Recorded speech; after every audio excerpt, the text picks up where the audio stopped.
Vivier. Como todos, você também tem até 10 minutos para se pronunciar. Tem 10 minutos. E está com a palavra. A palavra é sua. Obrigado. Queria começar falando de São Lourenço. São Lourenço, padroeiro dos humoristas, pouca gente sabe. São Lourenço que morreu na grelha. Ele, por uma piadinha, São Lourenço fez uma gracinha.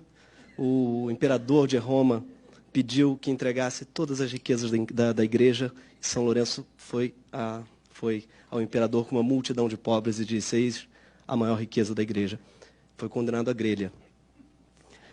Na grelha, ardendo em chamas, deitado sobre a grelha, já ardendo, quase morto, ele ainda se vira para o carrasco e diz: pode virar, esse lado já está bom. Por essa, São Lourenço é o padroeiro dos humoristas e também dos cozinheiros. E dos churrasqueiros também. Eu sou devoto de São Lourenço, apesar de ateu. E eu venho aqui falar enquanto humorista e devoto de São Lourenço. Eu aprendi com ele e com o Ricardo Araújo Pereira, que foi quem me ensinou tudo sobre São Lourenço, que humorista não pode ter medo, que o humor não convive com o medo. Então, eu não tenho medo nem da morte, eu vou ter da censura. Ao contrário, eu quero agradecer aos censores. Sim, porque não tem nada melhor para a classe dos humoristas do que a figura do censor. Não há nada mais patético, mais risível, mais ridículo, mais propício a piadas do que essa contradição humana, que é esse sujeito pudico que passa o dia à procura de sacanagem. Ele é um beato que passa o dia inteiro à procura de um pinto. É algo risível, porque é uma contradição eterna. Ele acorda, ele se senta à sua mesa, ele põe os óculos, pega uma caneta e até o final do dia ele procurará mamilos, riscará pepecas, sublinhará bilaus. É isso que ele faz da vida. Ele é um sujeito que se dedica a procurar obscenidades. Ele é um sujeito que, para escolher essa profissão, precisa ser no mínimo um pervertido. E o pior dos pervertidos, porque ele quer a sacanagem só para ele. Ele gosta tanto da coisa que ele passa a vida lendo em primeira mão e não deixando que ninguém mais veja. O pior, ele sugere arremedos, não é, que sempre pioram o objeto, o objeto censurado.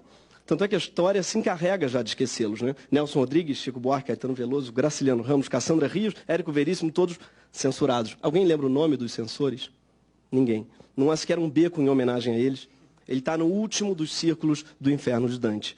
Segundo o atual diretor de artes cênicas da Funarte, os artistas estão, aspas, deturpando os valores mais nobres da nossa civilização, propagando suas nefastas agendas progressistas, denegrindo nossa sagrada herança judaico-cristã. É graças a gente como ele que eu tenho meu emprego garantido pelos próximos 3 anos. Porque esse governo é uma espécie de manancial, é um pré-sal da estupidez. Então, realmente, para um humorista, isso é algo que com certeza, é muito trabalho. Não precisa nem cavar, até às vezes dá preguiça, porque está lá já a piada. A piada é o sujeito, né, em algum lugar. Então, nesse processo de damarização do Brasil, eu sou daqueles que, né, alguns choram, outros vendem lenço. Eu estou vendendo lenço. Mas o mesmo não pode ser dito dos artistas que não vivem do ridículo alheio. E são muitos. Esses sim correm sério risco, porque toda arte que presta na história foi considerada nefasta. Gregório de Matos, pornógrafo. Graciliano Ramos, comunista. Jorge Amado, pornógrafo e comunista. No panteão das nossas obras-primas, poucas sobreviveriam a esse governo. Grande Sertão Veredas é a história de um jagunço que se apaixona, como bem lembrou, Caio Black interpretou lindamente um dos jagunços. Ele se apaixona por outro e só descobre na morte do mesmo que o jagunço era trans. Desculpem o spoiler de novo. É a história de um jagunço transexual. Essa é a história, como bem definiu o Caio Black. E o outro bissexual. O que seria de Dom Casmurro, senão a história de um amigo tão apaixonado por outro que fantasia que ele está dormindo com a sua mulher e chega a ver o rosto do amigo até no filho. Além de homossexual, incestuoso. Então você diz assim, claro, dizem que Bentinho, na verdade Capitu traiu Bentinho. Não, Bentinho foi que traiu Capitu apaixonando-se por Escobar. E eu não vou contar aqui a história dos cadernos de Lori Lamb, de Hilda Hilst, nem vou resumir obra nenhuma de Nelson Rodrigues, para não quebrar o decoro de vez. Nelson não tem nenhuma obra em vida que não tenha sido considerada nefasta em seu tempo. Se dizia, inclusive, um reacionário, mas esse governo aposto deve achar que é comunista. Né? A função da TV pública é garantir o direito do artista de produzir e do povo de assistir à cultura em todas as suas manifestações, que vão muito além da sagrada tradição judaico-cristã. O governo quer se comportar como uma produtora de conteúdo gospel, mas para isso já existe a Record. O governo quer submeter a produção cultural ao senso estético e moral de um sujeito machista, racista e senil, mas para isso já existe o SBT.